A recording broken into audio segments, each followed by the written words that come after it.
welcome to Century Farm. This is Gene Perry, Century Farm Equestrian Center. We're talking today with our students about what you do with a recalcitrant horse.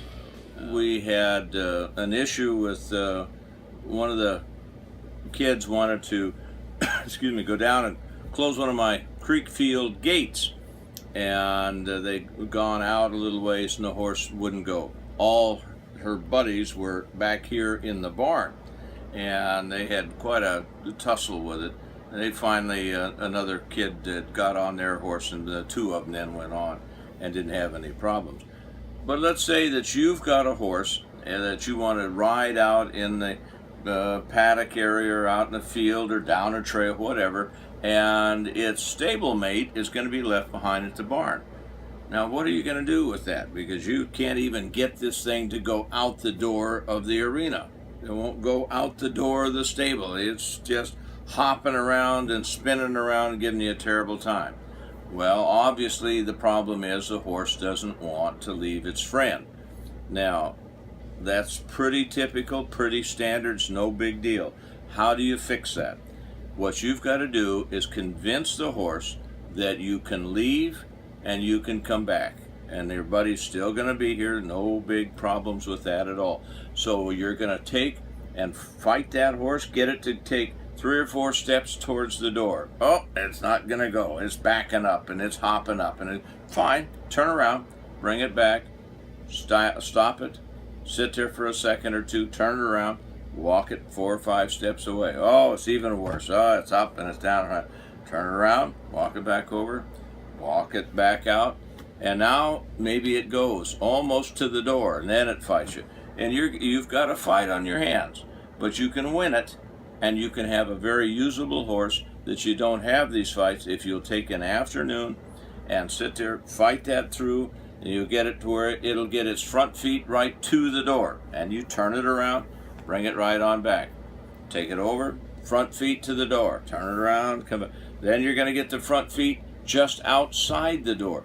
You're trying to do this in little incremental steps, and pretty soon you're going to find that your horse is going outside the barn and down the trail a little ways, and before it gets anxious, then you turn around, bring it back. And that's what you got to do over and over again until you reach a point where that horse has finally accepted the fact that, hey, I can go out, do the trail, do the job, and I get to go back to my friends when I'm all done. Don't try to do it in big chunks. Don't say, well, I'll start here and then I'll fight it until I get it outside the doors, and then I'll turn around. Take it in small steps. It's easier on you and it's a lot easier on the horse. And just relax.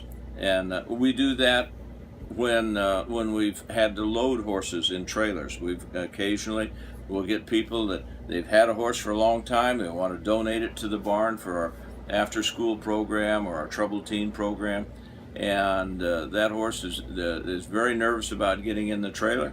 We take it out, run it around till it is decided that it's getting really tired, and then we take it over to the trailer. This is after we've discovered it won't go in, and we stop in front of the trailer, let it look it over. No, I'm not going to go in. Take it out, run it around, bring it back over, and let it rest in front of the trailer. Pretty soon the horse got the idea, hey, the only time I get a rest is right there at the trailer. You've heard other trainers talk about it. It works. You do it.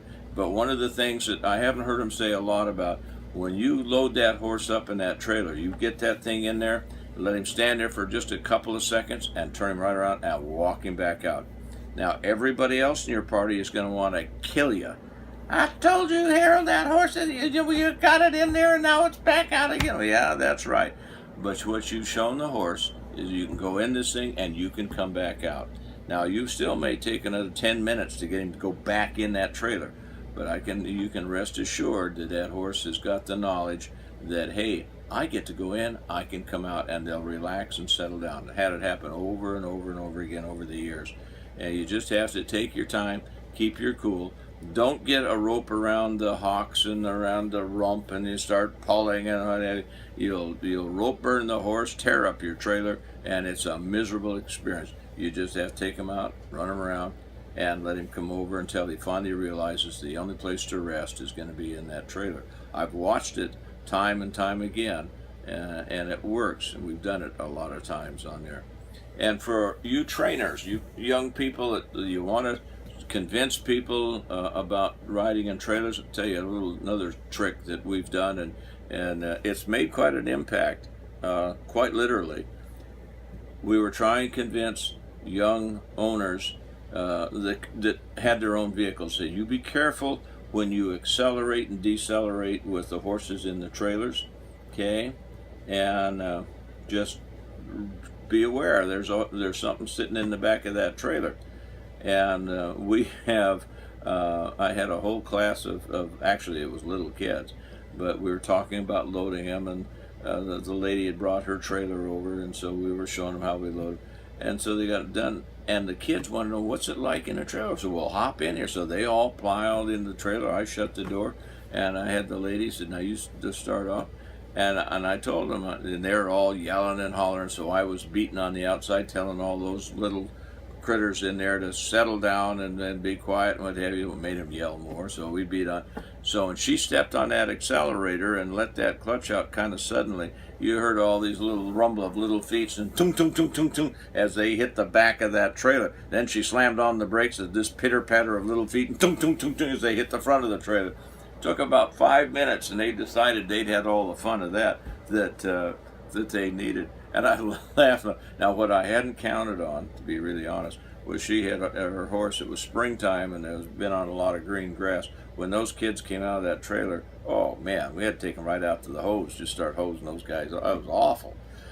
But the same trainer was back a week later and asked if she could come over and what have you. And I had to laugh. She was loading these adults up in her trailer, and she went right out the driveway and right down the road, and then they came on back. And boy, she'd made believers out of those people about driving careful, be conscious of your horses, and have a good time.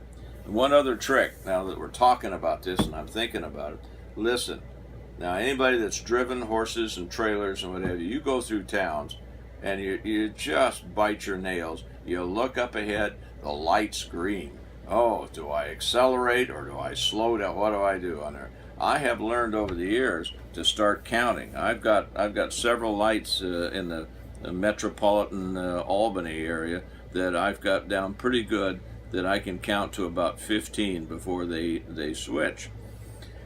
So I will come up, and if I get up to a certain point, then I don't care if that light goes from green to yellow. I am going through, and I just flat floor it, and I'm back a ways, but I want to get through that light without having to slam on the brakes. One, you're not going to stop anyway. You've got 6 or 8 or 10,000 pounds pushing you. You're just going to slide right into the middle of the intersection, for one thing. 2, your horses can fall down, and I've had it happen on one occasion. I was silly enough to try to stop and not go through an intersection, and a horse went down. I had to swing into a gas station immediately and get the horses out. It was a mess. So you watch that, and when you finally get up to a certain point, say, this is going to be a hard stop if I stop now, you just put your pedal to the metal and try to accelerate right on and through. I'm not talking about running a red light, but when it turns to yellow, if you're reasonable, you keep right on trucking and go right on through. Any half-wit that has had a trailer behind knows what your dilemma is, and will give you time to get through that intersection and out the other side. But try counting and get a rough feel. Hey, I've seen it change. I've got to the count of 20 and before it changes again. So good, and I'm up to 10, so I've still got 10 more counts before it turns, and I'm up here. I'll make it all the way. That's great, and you just keep right on going. It'll help you. Bless your heart. Thanks for tuning in. We'll see you next week for another exciting episode with Century Farm Equestrian Center. Hey, you guys take care. Have a good day. Bye-bye.